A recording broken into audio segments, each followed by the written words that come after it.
மங்களம் உண்டாகட்டும்.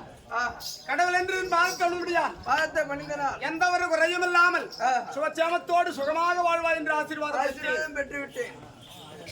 தற்போது சபைநாடி வந்திருக்கின்றேன். நான் யார் எதற்காக வந்து கொண்டிருக்கிறேன் என்ற தினத்தில் எனக்கு என்ன வேலை அதை பற்றி ஏதாவது விளக்கம் தெரியுமா? என்ன ஐயா, நீங்க யார், என்ன ஊர் விளக்கம்?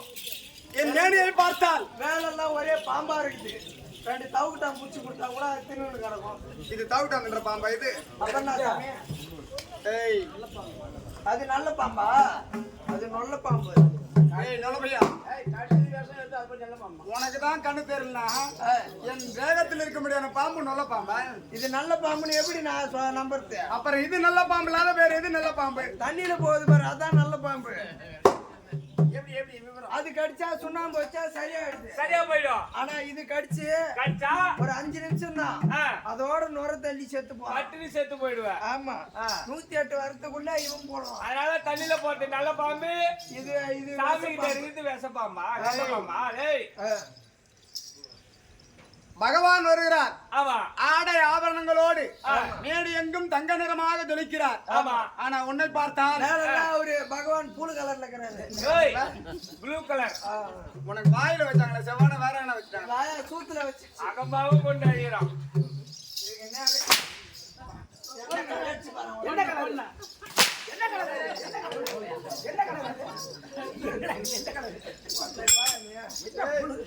உன்னை அடிக்கிறதுனே 4 சாட்டி வச்சிருக்காங்க. சீனி போட்டு வளர்க்குறீங்களா? தம்பி, எதற்காக இதெல்லாம்? என்ன இது? ஒரு உடை உன்னுடைய தேகம் எங்கும்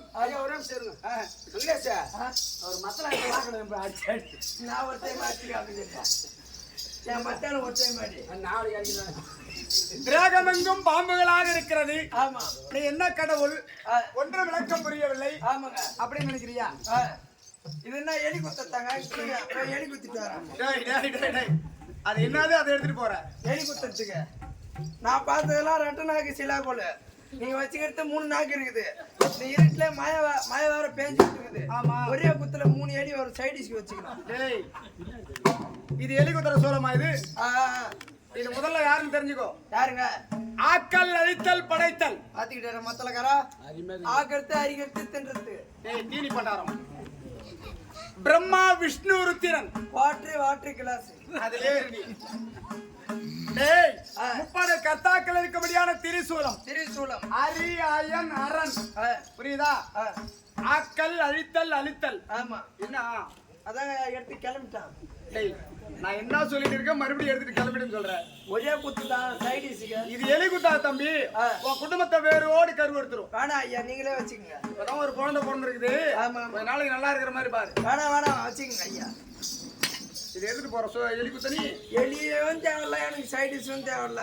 மகனே, சிவன் சொத்து குலநாசம். சைடிஷே வேணாம் ஐயா, பிய கூட தொட்டுக்கிறேன்.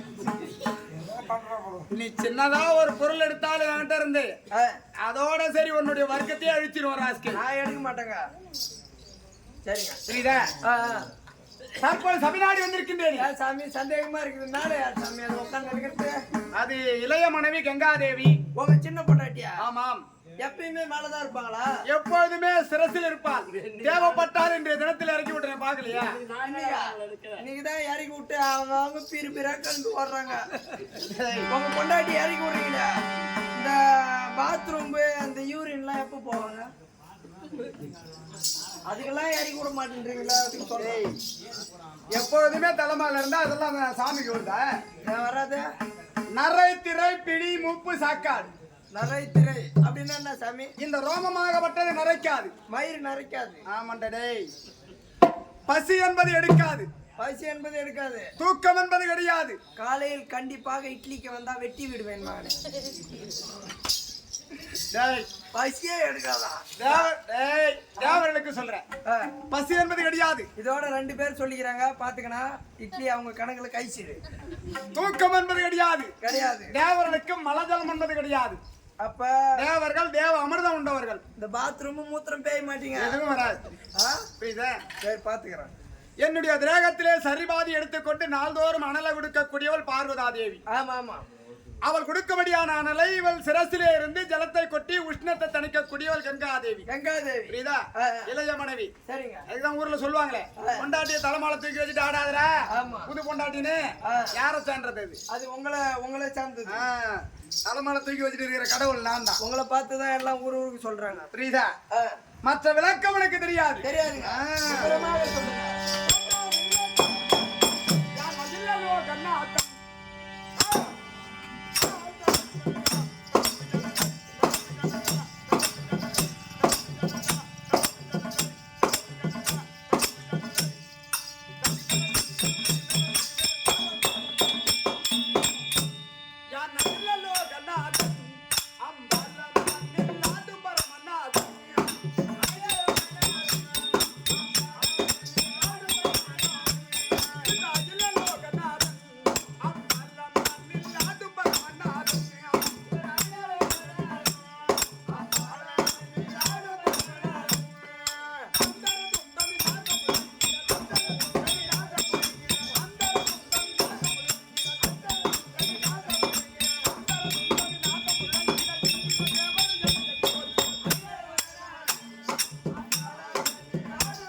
ஐயா எப்படி விளக்கம்? அகில லோகநாதன்.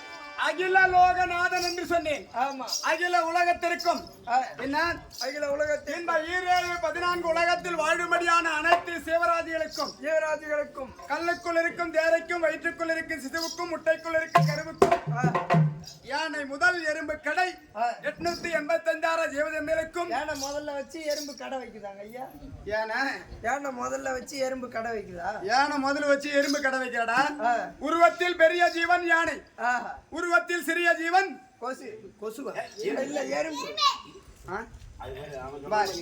அவன் ஆட்டமாகறப்பல அரிய பிள்ளை போகிறான். எனக்கு கொசு வாங்குற நீங்க ஒன்னு கொசு அடிக்கிற மாதிரி அடிச்சு இல்ல எறும்புதான் பேச்சு. சிறிய ஜீவன் சித்தெருமி. இப்பேற்பட்ட அனைத்து சிவராஜிகளும் பசியோடு இருக்கக்கூடாது என்பதற்காக நாள்தோறும் படி அளக்கும்படியான பரமக்கடவுள். படி அளக்க முடியாத பரமக்கடவுள். ஆமாம். எங்க ஊருக்கு ஏற்கனவே ஒரு 3 சிவன் வந்தாங்க. சிவனா? ஆமாங்க. உங்க ஊருக்கா? எங்க ஊருக்கு வந்திருக்காங்க. என்னென்ன சிவன்? முதல்ல ஒரு சிவன் வந்தாரு. அவர் எப்படி படி அளந்தார்? வந்து அரக்காவ சொருவி நிறைய அளந்து போட்டாரு. கவர்மெண்டால அளந்தாரு. ஆமா. ரெண்டாவது ஒரு சிவன் வந்தாரு. அவர் மரக்காவ சொருவி தலை தட்டி போட்டாரு. சரி. மூணாவதா ஒரு சிவன் வந்தாரு. ரேஷன் கல்ல கிலோ 1 ரூபான்னு திராட்சை புடிச்சு போட்டாரு. நாலாவதா இப்ப நீங்க வந்துக்கிறீங்க. அள்ளி குடுப்பீங்களா கிள்ளி குடுப்பீங்களா? இப்போ நான் நாலாவதா வந்திருக்கேன். ஆமாங்க. அதுவும் ரேஷன் கல்ல இவனுங்க பண்ற அக்கிரமங்க இது. என்ன 25 கிலோ போடுறானுங்க, வீட்டுக்கு வர்றதுக்குள்ள 20 கிலோ தாங்க காட்டுது.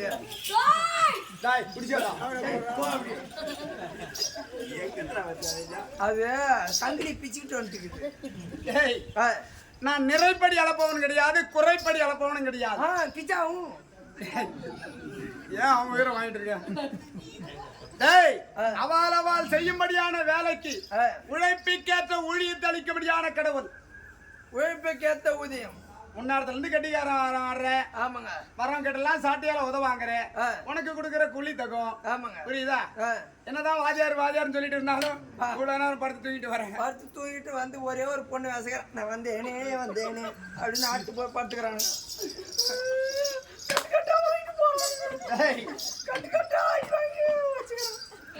புறங்கையால் படி அளந்து வரும்படியான பரமன். புறங்கையாலே? ஆமா. ஏங்க உள்ளங்கையில அளந்தானா கொஞ்சம் சேர நிக்கும். இந்த புறங்கையில அளந்தா எப்படி நிக்கும்? அப்பா இது மேடு, இது பள்ளம். இது மேடு, அது பள்ளம். ஆமாங்க. பள்ளத்திலே தானியம் அதிகமாக நிற்கும். கிச்சா சரி, உனக்கு வேகமா சொல்றேன். மழை பெஞ்சா பள்ளத்துல தண்ணி நிக்குமா மேட்டுல நிக்குமா? பள்ளத்துல தான் நிக்கும். பள்ளத்துல தானே நிக்கும். ஆமாங்க. பள்ளத்துல தானியம் அதிகமாக நிற்கும். இருக்கும். இருக்கும். அவன் பணக்காரன். மேட்டிலே தானியம் கம்மியாக நிற்கும். அவன் ஏழை. அப்ப நம்ம சீக்கிரம் பள்ளத்துக்கு போகணும். குடி சீக்கிரத்துல உன்னை பள்ளத்தில் தள்ளிடுறாரு. ஆமா, பள்ளத்தில் தள்ளி சமாதி கட்டுங்க. டேய், பணக்காரனா ஆக்கறன்னு சொல்றேன். சரிங்க சரிங்க. புரியுதா? கைலாயத்தில் விடமாக வந்திருக்கும்படியான 2011 நேத்திரம் படைத்த பணக்காரன் ஆகுங்க. மட்டமாண்டு குடிக்க முடியல, வேற கை காலெல்லாம் வலிக்குது. எங்க போனாலும் சுத்தி சுத்தி அங்கதான் வந்து வேற புதுசா ஒண்ணு வீரம் வேற வந்துட்டு போனோம்னு ஆத்தாயிடுச்சு. அது வேற என்னடா நடந்துருக்கு? சரியான புத்தி போகாதா? அதுவும் ஒரு 10 ரூபாய் கம்மி பண்றாங்க, ஏத்தின்னு தாங்கிறானுங்க. அதுவும் இந்த ஆட்டக்காரனை பார்த்தா கூட மூஞ்சி இன்னும் 5 ரூபாய் சேர்த்து காப்பானானுங்கதாமா. 5 ரூபா கூட கொடுக்க மாட்டாங்க. 140 ரூபா கொடுத்தா ஒத்துக்க மாட்டான், 150 ரூபா கொடுத்தா 5 ரூபா கொடுக்க மாட்டேன்றான். நீ ஏன்டா அங்க கொண்டு போய் கொடுக்குற? விடுங்க, அதனாலதான் இப்ப வருமானமே வருது நாட்டுல. 2011 நேத்திரம் அடைத்த சிவபெருமான். 2011 ஆலகால நீலகண்டன் திருநேத்திரன் மான்மழி சூலகபாலன் எத்தன் சித்தன் பித்தன் என்று சொல்லும்படியான சர்வேஸ்வரன். சரிங்க. 2011 நேத்திரம், 2011 கண்ணுன்றீங்க. ஆமா. உங்ககிட்ட இருக்க எல்லாத்துக்கும் மானிட மக்களுக்கு எல்லாம் 2 கண்ணு, எனக்கு 2 கண்ணு, உங்களுக்கு 3 கண்ணுன்னே வச்சுக்கோங்க. சரி, மீதி கண்ணு எல்லாம் எங்க போச்சு அத சொல்லுங்க. பொய் சொல்றீங்களா? என் மேலே இருக்கக்கூடியது 1000 மடாமடி படைத்த ஆதிசேஷன் என்று சொல்லும்படியான இந்த நாகம். பாம்பு 1000 சிரம் கொண்ட நாகத்திற்கு 2000 கண்கள் இருக்கிறது. ஆமா, 1000 பாம்புக்கு 2000 கண். 1000 பாம்புகள் இல்ல, 1000 சிரம். 1000 தலை கொண்ட பாம்புகளுக்கு 2000 கண்கள் இருக்கிறது. பாம்புக்கு 2000 கண்ணு. ஆமா. இது ஒரு புறம் இருக்க, மீதமுள்ள 11 நேத்திரம் எங்க இருக்குங்க? எனக்கு இருப்பது எத்தனை நேத்திரம்? 3 நேத்திரம். 3 நேத்திரம். என் இடபாகத்தில் இருக்கும்படியான உமையவளுக்கு 2 நேத்திரம். ஆமா. ஜடாபாரத்தில் இருக்கும்படியான கங்காதேவிக்கு 2 நேத்திரம். எத்தனாச்சு கணக்கு கூட்டுத்தாங்க? எத்தனாச்சுரா இதோட? 2007. ஆமாங்க, உங்களுக்கு ஒரு 3, அம்மாது ஒரு 2, அந்த அம்மாது ஒரு 2. எத்தனை ஆச்சு? 7 ஆகிவிட்டது. ஆமாங்க. நான் ஏறும்படியான வாகனம் பண்ணியா? என்னடா பண்ணி கறி நேரத்தை எடுத்துட்டு வந்து வறுத்து கொடுங்கடா. அதான் இது வாங்கிட்டானுங்க. காலை வேலை வச்சிருவேன். நான் ஏறும்படியான வாகனம் ரிஷப வாகனம். ஆமா. அப்பேற்பட்ட காலைக்கு 2 நேத்திரம். எத்தனை? 9 ஆச்சா? 9ங்க. யாரு 9? கணக்கு வந்துக்குது 9. ஏற்கன காலத்தில் தார்காவனத்தில் இருக்கும்படியான ரிஷி கூட்டங்கள் என்னை கொல்வதற்காக பலவிதமான ஆயுதங்களை ஏவினார். முதலாக கொடிய மிருகமாக வெளியே வரும்படியான புலியை ஏவினான். அந்த புலியை அடித்தேன், அதன் தோலை உரித்தேன், அணிவதற்கு ஆடையாக அணிந்தேன். இந்த சட்டை தானே அது? இப்ப எத்தனை கடை வந்துருச்சு, கலர்ஸ் இருக்குது, ஜி இருக்குது. போனா அப்படியே ஒரு 1000 ரூபாய் கொடுத்தா மாட்டின்னு வரலாம். அது ஒன்ன போல ஆள் எடுத்து போறது. சரிங்க. இரண்டாவது கொடிய செப்பம் கொண்டு இந்த நாகத்தை ஏவினான். நாகத்தை கொல்ல துணிந்தேன். ஆண்டவா, என்னை கொன்று விடாதே, உனக்கு ஆபரணமாக இருக்கிறேன் அப்படி என்று வணங்கியது. இந்த நாகத்தை எடுத்து ஆபரணமாக அணிந்தேன். அது மட்டும் கிடையாது, பல விதமான ஆயுதங்களை ஏவினான். பம்பை, உடுக்கை, சிரமம் என்று சொல்லும்படியான 32 ஆயுத வரிசைகளை ஏவினான். அனைத்தையும் கரம் பிடித்தேன். கடைசியாக இன்னும் ஒன்று, எதை ஏவினான்? கிளை மானை ஏவினான். கிளை மானை. ஆமா. அந்த மானை கரம் பிடித்தேன். மானுக்கு 2 நேத்திரம். மான் மழு தரித்த ஈசன். கணக்கு வந்துச்சுங்க. 2011 நேத்திரம். 2011 நேத்திரத்துக்கு சொந்தக்காரராய் விளங்கி வரும்படியான சிவபெருமான். சரிங்க ஐயா. புரியுதா? வேற என்ன? வேற ஒண்ணும் இல்ல. சீசாவா? ஈசான்றதுக்கு சீசா விடுங்க. நம்ம போனாலும் சுத்தி அங்கேதான் வர. சீசா பாட்டில் கோடுறேன்னு என்ன பண்றது? டேய், மற்ற விளக்கம்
சொன்னேன்.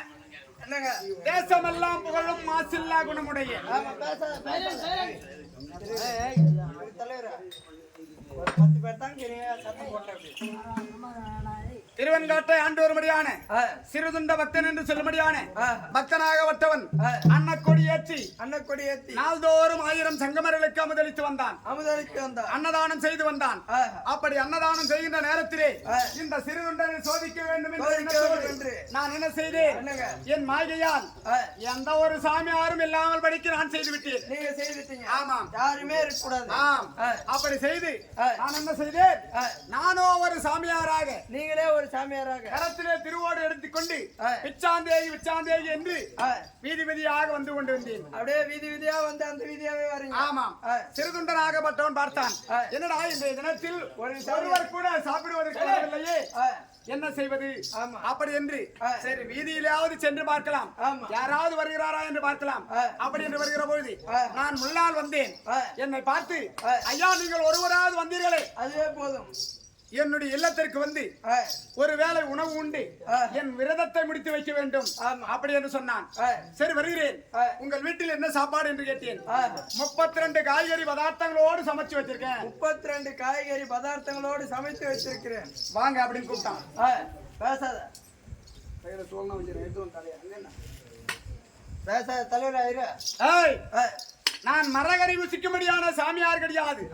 நானும் அசைவம் புசிக்கும்படியான மாமிசம். என்ன சைவம் அசைவம் அசைவம் புசிக்கும்படியான சாமியார். அசைவம் புசிக்கும்படியான சாமியார். என்னங்க சாமியார் அங்க அசைவம் சாப்பிடுவாங்க?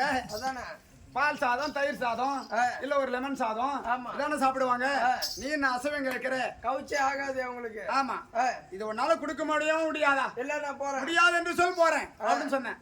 ஐயா நீங்கள் கேட்ட பிரகாரமே உங்களுக்கு அசைவ சாப்பாடே தருகிறேன் அப்படி என்று சொன்னான் சிறுதுண்டன். அசைவம் என்றால் சாதாரணமான அசைவமா இருக்கக்கூடாது. ஆடு, கோழி, பன்றி இப்பேற்பட்ட இறைச்சியாக இருக்கக்கூடாது. எனக்கு எப்பேற்பட்ட அசைவம் வேண்டும் தெரியுமா? எப்பேற்பட்டது? மனித கறி கொடுக்க முடியுமா? மனுஷன் கறி. ஆமாம், சுடுகாட்டுக்கு போனா எடுத்து நான் எங்க இருக்கக்கூடிய அதே இடம் தாங்க, நம்மளுக்கு தான் அந்த இடமே. மனித கறி புசிக்கும்படியான சாமியார் நான். இதை ஒன்னால் கொடுக்க முடியுமா என்று கேட்டேன். என்னடா இந்த சாமியார் ரொம்ப பிடிச்சவரா தங்குது, தெரியாதனமா கூப்பிட்டுட்டோம். நாம விரதத்தை வேற முடிக்க வேணும், கொடுக்கறன வேற சொல்லியாச்சு. ஐயா சரி வாங்க கொடுக்கிறேன். மனித கறி என்றால் எப்பேற்பட்ட கறி? எப்பேற்பட்டது? இளம்பிள்ளை கறியா இருக்கணும். இளம்பிள்ளையா? ஆமா, நான் வேலை காட்டுற பேர் அவங்க கிட்ட. சரி தருகிறேன் வாருங்கள் என்று அழைத்து சென்றான். சாமி நீங்கள் சென்று நீராடி விட்டு வாருங்கள், அதற்குள்ளாக நான் சமைத்து வச்சிடுறேன் அப்படின்னு சொன்னான். சரி சொல்லிட்டு போன வார்த்தையை கேட்டு தடாகக்கரை சென்றேன். சுத்தமாக குளித்து நீராடினேன். மீண்டும் வந்தேன்.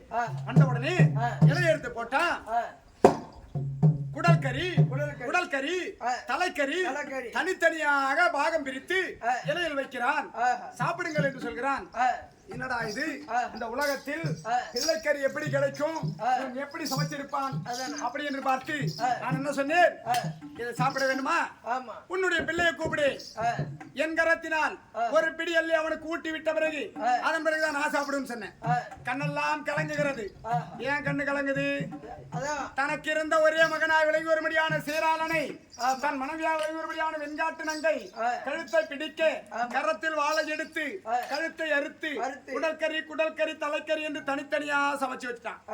அப்ப பிள்ளையை கூப்பிடுறா, பிள்ளை எங்க இருக்கான்? வரமாட்டாங்க, அழுகிறான். அப்போது ஒரு பொய்யான ஒரு வார்த்தையை உரைக்கிறான். என்ன சொல்கிறான்? என் பிள்ளையாகப்பட்டவன் பாடகசாலை சென்று கொண்டிருக்கிறான். அந்தி பொழுது நேரத்தில் தான் திரும்புவான் என்று சொல்ல நான் பார்த்தேன். பாடகசாலை தானே சென்றிருக்கான், கூப்பிடு வருவான் அப்படின்னு சொன்னேன். இவன் வீதியிலே சென்று மகனே சீராளா என்று அழைத்த பொழுது தந்தையே வருகிறேன் என்று ஓடி வருகிறான். பாடகசாலையில இருந்து பிள்ளை வருவதை போல ஓடி வருகிறான். என்னடா இது? பிள்ளையை நாம் இப்பொழுதுதான் சமைத்தோம், ஆனால் பிள்ளையாகப்பட்டவன் பாடகசாலையில் இருந்து வருகிறானே, இது என்ன விந்தை? இங்கு வந்திருக்கக்கூடியது யார் அப்படி என்று திரும்பி பார்த்தான். சுய உருவத்தோடு காட்சி கொடுத்தேன். ஆண்டவா, என்னை சோதிப்பதற்காக நீங்களே ஒரு சாமியாராக ஒரு பிச்சைக்காரனாக வந்தீர்களா அப்படி என்று காலில் விழுந்து நமஸ்காரம் செய்தான். சிறுதுண்டா, நீயோ ஏற்கனவே ஜென்மத்தில் தானாசுரனாக பிறந்தாய். ஆமா. 998 கவச குண்டலத்தை அறுத்தார் பகவான். ஆமா. ஒரே கவசத்தோடு குண்டலத்தோடு தப்பித்து இரண்டாவது ஜென்மத்தில் குந்தி வயிற்றிலே கர்ணனாக பிறந்தாய். ஆமா. அப்பொழுது பகவான் உன்னை மடிக்கின்ற காலத்திலே எனக்கு மோட்சத்தை குடி என்று கேட்டாய். நீ அன்னதானம் செய்யாத காரணத்தினால் உனக்கு மோட்சம் என்பது கிடையாது அப்படி என்று பகவானாகப்பட்ட இரண்டாவது ஜென்மத்தில் தெரிவித்தார். மூன்றாவது ஜென்மத்திலே சிறுதொண்டராக பக்தர் பிறந்து நீ 1000 பேருக்கு அன்னதானம் செய்தால் உனக்கு மோட்சம் கொடுப்பேன்னு சொன்னாரே. நீ கேட்டது வைகுந்த பதவி, நான் உனக்கு கொடுக்க போவது சிவலோக பதவி. சிவலோக பதவி புரியுதா? வைகுந்த பதவி அடையோர்களுக்கு மறுஜென்மம் உண்டு. பகவான் எப்படி மாறி மாறி பிறவி எடுக்கிறாரோ அதை போல மறுஜென்மம் என்பது உண்டு. ஆமா. சிவலோக பதவி அடைவோர்களுக்கு சிவனுக்கு எப்படி பிறப்பும் கிடையாதோ இறப்பும் கிடையாதோ அதை போல் மனித மறுபிறவி என்பது கிடையாது. அப்பேற்பட்ட கடவுள் நான். சரிங்க. புரியுதா? உனக்கு சீக்கிரம் மோட்சத்தை கொடுத்துறேன். எனக்கு மோட்சத்தை கொடுக்க இருக்கணும். கொஞ்ச நாளைக்கு பூமியில இருக்கிறது. சரி பரவாயில்ல. உனக்கு எத்தனை மனைவி இருக்காங்க? ஒரே ஒரு பொண்டாட்டி தாங்க. 10-15 அவசியம் இருக்கிறான். உன்னை வச்சுட்டாட குடும்பம் பண்றேன். உன்னை வச்சுக்கிட்டா குடும்பம் பண்றேன். அதை கூட உன் தம்பி தான் வச்சுட்டு இருக்கான். இவன் வச்சிருக்கீங்க ஏதோ வச்சுட்டா போ. பார்வதா தேவி அழைத்து அதை இருக்கும்படியான கண்டன் கார்கோடையன் என்று சொல்லும்படியான 2 அரக்கர்களும் கடுமையாக தவம் செய்து கொண்டிருக்கிறார். அவர்களுக்கு வரங்களுக்கு செல்ல வேண்டும். சீக்கிரமா பார்வதி கொண்டு வா. பரம கடவுள் பார்வதி பார்வதா தேவி